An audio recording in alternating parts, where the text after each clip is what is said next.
Hey, what's up you guys? So, today's video is gonna be a little bit different. Today marks 3 years since my brother passed away. So, for this video, I'm gonna try not to make it sad. And instead of focusing on how he's not here, I would rather focus on the time that he was here. He was probably the happiest 10-year-old boy I'd ever met. And he loved life, and he was looking forward to his future. He wanted to be a musician. He loved singing, and he loved football. And even though he wasn't like the best at football or wrestling, he had the best sportsmanship. So moving on from that, we are going to talk about memories. So one memory that I remember with him is we were at wrestling practice one day, and it was the advanced practice, and David was not in the advanced practice with me. And him and Danielle were in the locker room just like playing around or whatever, and then all of a sudden like Danielle comes out of the locker room and is like calling my mom, and she's like, "Mama, you need to come in the locker room." And she's like, "No, no, no." And Danielle's like, "Yes, Mama, come in the locker room." And so my mom finally got up, went in there, and Danielle was like, "Look, David's stuck in the locker." And then my mom like started freaking out. She was like, "Oh my God, how did that even happen?" And Danielle was like, "We were playing jail, and he told me to shut the door on him, and I did, and it won't open." And so my mom runs out and tells my coach. And the first thing he does is like, he didn't like panic or anything. The first thing he did was go get his phone and take a picture of it. And then we had to like call the custodians, and they couldn't get him out. So we had to call like the fire department and stuff. And then as soon as they like got there, this one kid on the team was like, "Wait, that's my locker." And so he opened it, and David got out. So that was pretty cool. It was really funny.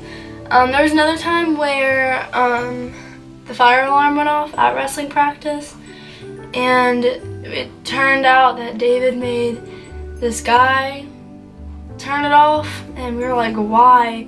He was like, "Well, I didn't want to get in trouble, but I wanted to see what would happen if we pulled it." And we were like, "Oh my gosh."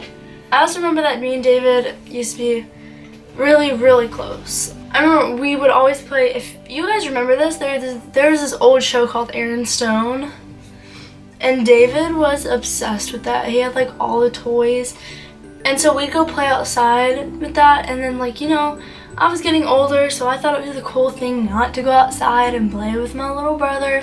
And I was like, you know what, I'm gonna go inside, I'm not gonna play with him anymore. And so then I started playing with my sister. And then David walks into my room knowing fully aware that I'm not playing with him anymore, or playing with anyone, because that's what I told him. He walks in and looks at me, and he was like, "So you'll play with her, but you won't play with me?" And I don't know, it just made me laugh really hard. I also remember, we had a playroom upstairs, so Nick and David shared a room, and then there was a playroom, and so the playroom was mostly David's toys, because he was the youngest, so he was the one who like played with most toys. But of course I had my Barbie doll house, and I had my Barbies and all that stuff. I had my Ken and my other guy, I had no idea what his name was, but I lost Ken in North Carolina. I cried. But I remember he had this car rug, like the road rug, and you have like cars, and you like play on the rug, and then there's like roads on it. And I remember I always called the little red Mini Cooper with the stripe, and so like from then on, that's always been my dream car. There was this one time where we were playing outside, and we were just throwing the football around at each other, and he said to throw him a pass, so I threw him a pass, and it hit him in the head, and he blamed it on me, and I'm like, "You're the one with the butterfingers." And then he got mad at me and told on me, and I got in trouble for it. I mean, of course, like, we got in a lot of fights. It's what siblings do, so I'm not saying like me and David never got in a fight, because we did. We got in so many fights, but you know, every sibling has fights. Yeah. So even though today is not the best day, out of 365 days. I want to look at it as not dreading the fact that it's been 3 years since he passed away and since the last time I've seen him in person or heard his voice. But I want to focus more on the reality and knowing that I had 10 years to spend with him. I had that. And I think it's so great that my family had that channel and how my cousins have their channel, because there are videos of David in that. So I can go look back at those and just remember him.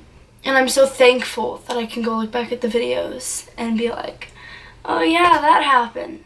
But I love you guys so much. Thank you so much for watching. And if you aren't subscribed, please do that. So yeah, thanks for watching. Bye.